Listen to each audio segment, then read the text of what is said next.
Ahora, recordemos un poco el flujo circular de la renta que vimos en el tema 1. El valor que pagan las personas, los consumidores y las empresas al comprar sus insumos entran a las arcas de las empresas y éstas sirven para pagar sus insumos y factores productivos, así como los impuestos hacia el Estado. Por tanto, todos los flujos monetarios que entran a sus arcas vuelven, por un lado, a los dueños del capital y de la mano de obra, por tanto vuelven a las personas, o van a parar al Estado, donde el Estado vuelve a inyectarlos en la economía. Ese es el flujo que se da en la economía. Sin embargo, en el cálculo del Producto Interno Bruto tenemos que tener cuidado de la definición propia de que consideramos bienes y servicios finales. El valor del producto, digamos, el flujo que se genera, considera pago de materias primas, pero ese pago de materias primas no está reflejado en el PIB, ya que hablamos de bienes y servicios finales.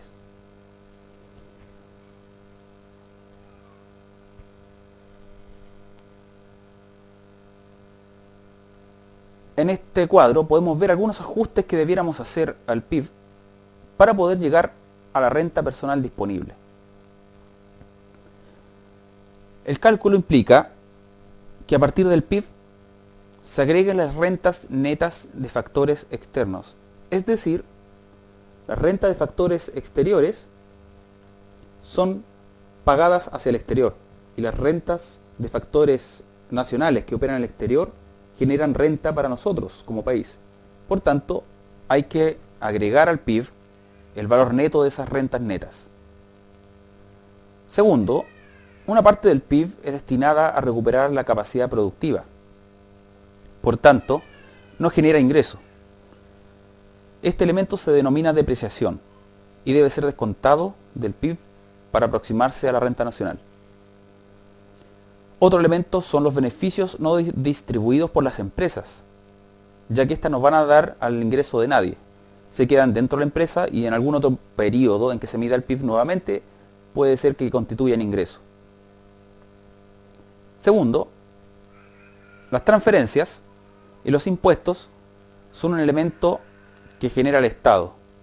Las transferencias son un ingreso para las personas, mientras que los impuestos son un costo para ellas.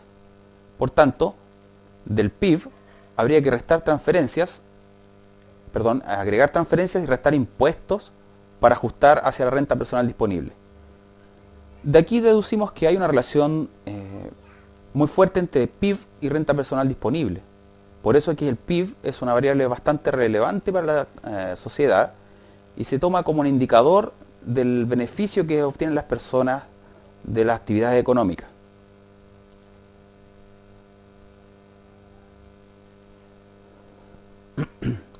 El Producto Nacional Bruto es una medida de la producción que tiende a acercarse un poco más a la renta nacional, pero es una medida alternativa de la actividad económica.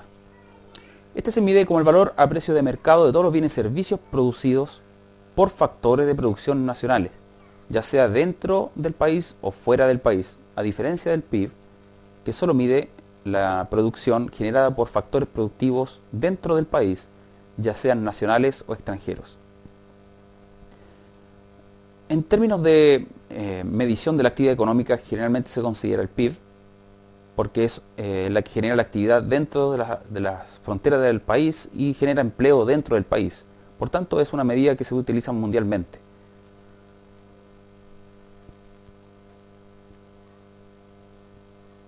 Pasemos a ver otro elemento relevante y sensible para la gente, para las autoridades, es la inflación.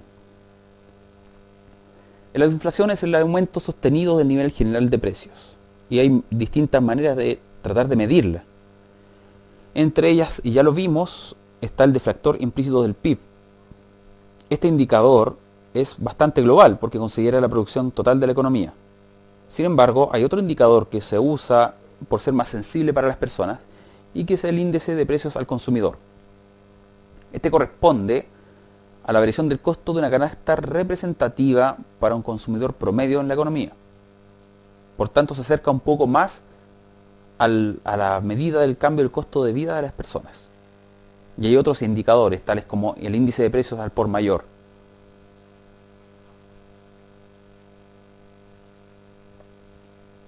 Aquí podemos ver la evolución de los índices.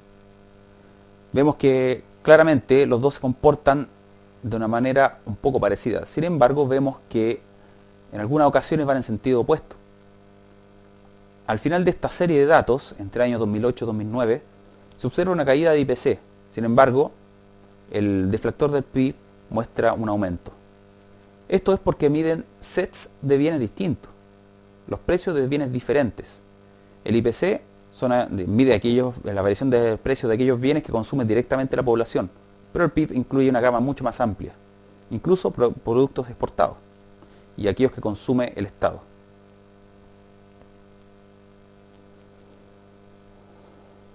Recordemos los componentes de la demanda agregada. Como vimos, la demanda agregada se dividía en consumo, inversión, compras del Estado y exportaciones netas, de acuerdo a la fuente de quien demanda esos bienes. Esta demanda es equivalente al gasto que efectúa la sociedad en un país. Veamos cada elemento. El consumo. El consumo es el gasto total en bienes y servicios que realizan las personas, las familias, salvo por la compra de viviendas, que es considerada inversión. Sin embargo, hay que considerar que tienen que ser viviendas nuevas. Cuando hay una compra de una vivienda usada, ya no es inversión, sino que es una transferencia de un activo. ¿Qué tipo de bienes se consumen? Bienes de consumo durable, tales como vehículos, máquinas, lavadoras, refrigeradores, cocinas y cualquier equipamiento que tenga una durabilidad. Por tanto, entregan un servicio por un tiempo determinado. Bienes de consumo no durable, alimentos, vestuarios, etc. Estas definiciones son relativas. Por otro lado están los servicios, que son como la atención médica, la docencia, la peluquería, que consisten en prestaciones que no generan algo tangible que se puede llevar, sino que se tienen que entregar en un lugar determinado. Por tanto, es difícil observar una exportación, por ejemplo, de un servicio, salvo que hoy en día la tecnología permite algunas cosas más, como la formación online, por ejemplo. El consumo representa la mayor proporción del gasto total, en general cerca del 60% en la mayoría de los países, y va a depender del ingreso y la riqueza de las personas.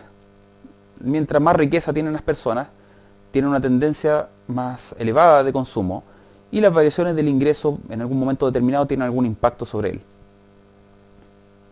El valor del dinero en el tiempo, si este valor se ve reducido, eso fomentará un poco más el consumo actual, y al contrario, si el valor del dinero en el tiempo cambia hacia arriba, digamos si sube mucho, podría limitar un poco el consumo actual.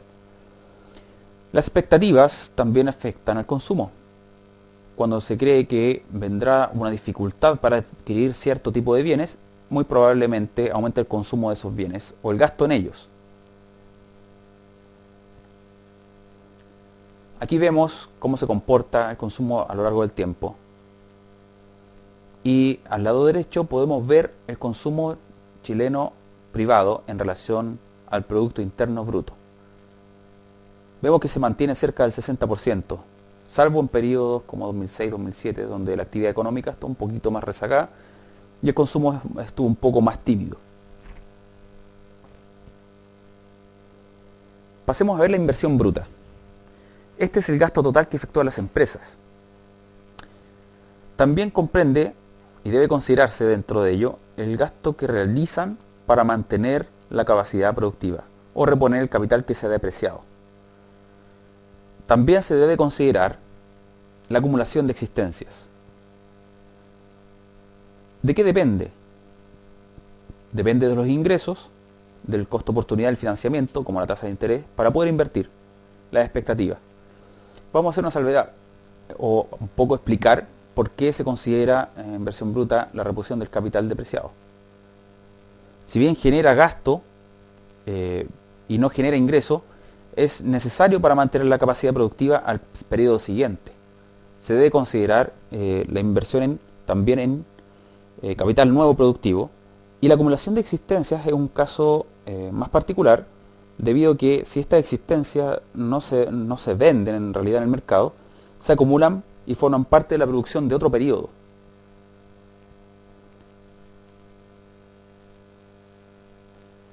A diferencia del consumo y del producto, la formación bruta de capital fijo ha mostrado un comportamiento un poco más errático. Es una variable un poco más sensible que las otras. Depende de la respuesta de los inversionistas ante las sensaciones que tengan ellos del mercado. Si hay un periodo en que hay temor sobre una posible recesión o algún impacto externo que pueda afectar la economía, podría afectar a la formación bruta de capital fijo en forma negativa, de forma sensible. Sin embargo, la reacción es un poco más mesurada en el caso de los consumidores, que mantienen un poco más su tendencia.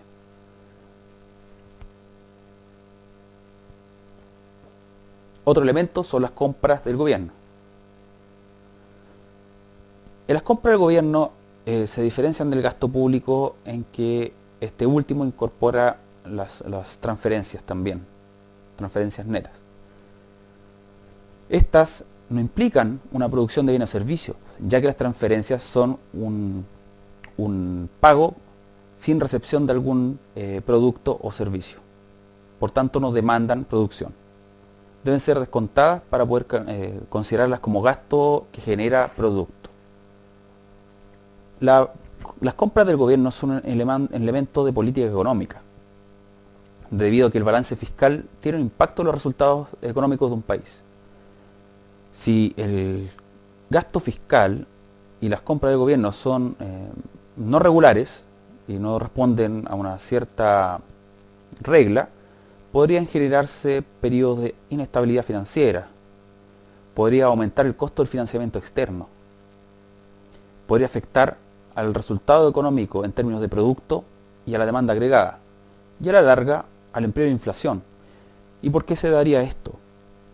Porque un país que tiene un comportamiento desbalanceado puede generar situaciones de riesgo o situaciones inflacionistas u otras que van a determinar que el costo del financiamiento externo, es decir, la tasa de interés que cobran desde el resto del mundo hacia el país, se eleve, limitando las posibilidades de financiamiento de la inversión propia del país.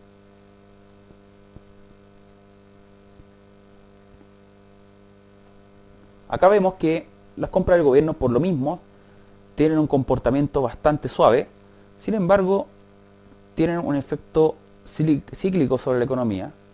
Por tanto, uno observaría a largo plazo que estas tienen un comportamiento bastante ondulante en sentido inverso al que se comporta la economía normalmente. Esta es la respuesta que tiene el Estado a la situación económica del momento. Cuando el producto del país está decayendo, generalmente el Estado aumenta su gasto público para fomentar el aumento en la demanda y estimular un poco la producción. Y al revés, cuando el Producto Interno Bruto está creciendo muy acelerado a medida en que genera alguna presión inflacionaria, el Estado puede moderar su gasto para compensar un poco ese crecimiento acelerado de la demanda agregada. Finalmente, las exportaciones netas serían el último elemento del gasto que genera demanda de producción. Vemos que las exportaciones netas son la diferencia entre exportaciones e importaciones. Las importaciones deben restarse, ya que estas están incorporadas en el consumo, la inversión y el consumo de gobierno al ser medidos. Las personas cuando consumen o compran cosas, las hacen desde origen nacional o importado. Por tanto, como ya están consideradas en todos los elementos anteriores, deben ser restadas en un monto global para poder ajustar al verdadero producto del país. Las exportaciones netas tienen un comportamiento un poco más errático. Las exportaciones mucho dependen de la situación externa y las importaciones pueden tener una mayor dependencia de la situación interna. Van muy ligadas al crecimiento de la demanda agregada del país. Van muy de la mano también con la demanda interna.